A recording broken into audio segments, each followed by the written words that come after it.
ഇത് ഞങ്ങളുടെ ആദിയോഗി ട്രിപ്പിൻ്റെ രണ്ടാമത്തെ വ്ളോഗാണ്. അവിടുന്ന് ഫുഡ് അടിച്ച് വണ്ടിയിലിരുന്നു.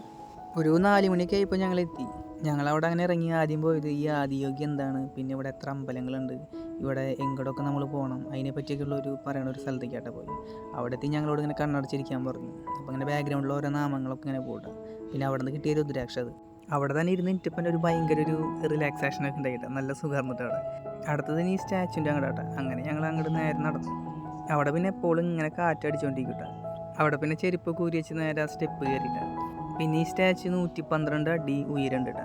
പിന്നെ 500 ടൺ ഭാരമുണ്ട്. ഈ രുദ്രാക്ഷമാല ഓരോരോ രുദ്രാക്ഷങ്ങൾ വെച്ച് ഉണ്ടാക്കിയതാട്ടാ.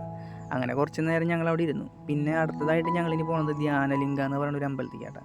അപ്പോഴേക്കൊക്കെ സമയം ചെറുതായിട്ട് ഇങ്ങനെ സന്ധ്യ ചെയ്ത് തുടങ്ങി. നമ്മൾ ഈ നടക്കണ വഴിയിൽ ഇങ്ങനെ ഒരു ചെറിയ സ്പീക്കർ വെച്ചിട്ടാ. അവിടെ എപ്പോഴും ഈ ഓം നമഃ ശിവായ ഇങ്ങനെ പറഞ്ഞുകൊണ്ടിരിക്കും. അതുപോലെ ഈ പിച്ചകത്തിൻ്റെ മരം ഞാൻ ആദ്യമായിട്ടാണ് കാണുന്നത്. അവിടെ ഈ കാറ്റത്ത് ഈ പിച്ചകത്തിൻ്റെ മണം ഇങ്ങനെ അടിച്ചുകൊണ്ടിരിക്കും. അങ്ങനെ ഞങ്ങൾ ധ്യാനലിംഗ എന്ന് പറഞ്ഞ അമ്പലത്തിലേക്ക് എത്തിയിട്ടാണ്. പിന്നെ അവിടെ ഈ ഫോണൊന്നും ഉപയോഗിക്കാൻ പറ്റില്ല. ധ്യാനലിംഗയിലുള്ളത് ഒരു കുളം. അവിടെ നമുക്ക് കുളിക്കാൻ, പക്ഷേ ഞങ്ങൾ കുളിച്ചില്ല. അതുപോലെ തന്നെ അതിൻ്റെ മുകളിൽ യോഗയൊക്കെ ചെയ്യാൻ പറ്റുന്ന സ്ഥലമാണ്. ഞങ്ങളവിടെ നിന്ന് വേഗം നടന്നു വിട്ടാൽ, കാരണം ലൈറ്റ് ഷോ തുടങ്ങാൻ നേരെ. ഞങ്ങളവിടെ എത്തി കുറച്ച് കഴിഞ്ഞപ്പോൾ ലൈറ്റ് ഷോ തുടങ്ങിയിട്ടാണ്. ഇതൊരു ഭയങ്കര എക്സ്പീരിയൻസ് ആട്ടാ. പിന്നെ ഇങ്ങനെ ഒരു ലൈറ്റ് ഷോ ഒക്കെ സെറ്റപ്പ് ചെയ്യണം. ഇതിന് പിന്നിൽ പ്രവർത്തിച്ച ആൾക്കാരൊക്കെ ഭയങ്കരമായിട്ട് എഫേർട്ട് എടുത്തിട്ടുണ്ടോ.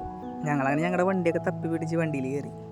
പിന്നെ ഒരു 9:30 ആയപ്പോൾ ഞങ്ങളൊരു ഹോട്ടലിൽ നിർത്തിയിട്ടാണ്. നേരെ ഹോട്ടലിൽ കയറി. പക്ഷേ ഹോട്ടൽ ഒടുക്കത്തെ തിരക്ക്. അവർക്ക് പിന്നെ എല്ലാവർക്കും സീറ്റ് കിട്ടിയിട്ടാണ്. പിന്നെ ഞാൻ മാത്രമായി. പിന്നെ എനിക്ക് സീറ്റ് കിട്ടി. ഞാൻ ബിരിയാണിയായിട്ട് കഴിച്ചത്. 1 മണിയായപ്പോൾ ഞങ്ങൾ എത്തിയിട്ടാണ്. പിന്നെ ഞങ്ങൾ വണ്ടി എടുത്ത് വീട്ടിൽ പോന്നു. അപ്പോൾ സമയം 1:30 ആയിട്ടാണ്. എനിക്ക് 5:45 ഇനി കാന്താരിക്ക് പോകണം. അപ്പോൾ ഓക്കെ ഏട്ടാ.